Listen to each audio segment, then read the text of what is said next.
பகவத்கீதையில் 3வது சாப்டரில் 6வது ஸ்லோகம்.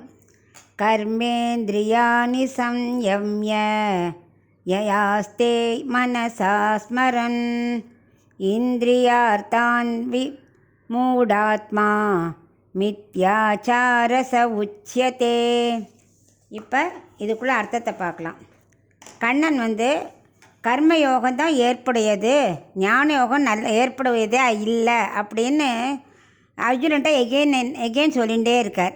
அதாவது புலனை அடக்கி ஆத்ம சிந்தனை ஆத்ம சாட்சாத்காரத்தை அடைஞ்சால் தான் உனக்கு கர்மயோகத்தின் மூலமாக உனக்கு சித்திக்கும், ஆத்ம சாட்சாத்காரம் சித்திக்கும், மோட்சம் கிட்டும். ஆனால் ஞான யோகம் புலன் அடக்கிறது ரொம்ப கஷ்டம். அவள் புலன் அடக்காமல் வெறும்ன கண்ணை மட்டும் மூடின்னு இருந்தான்னா அந்த இந்திரியங்கள் இருக்கே அது உள்ள கண்ணை வேணால் மூடின்னு இருக்கலாம், பத்திரம் அந்த மனசு அந்த இந்திரியங்களெல்லாம் எங்கடா நம்ம இன்னும் 10 பொருளை பார்க்கவே இல்லையே, அது சாப்பிட்லான்னு ஆசைப்பட்டோமே சாப்பிடலையே, இப்படியே மனசு கட்டுக்குள்ளேயே அடங்காமல் கண்ட இடத்துல போயிட்டே இருந்ததுன்னா அந்த மனசு ஆத்மாக்குள்ளே சிந்தனைக்கே போகலைன்னா அவனுக்கு ஞான யோகமே சித்திக்காது.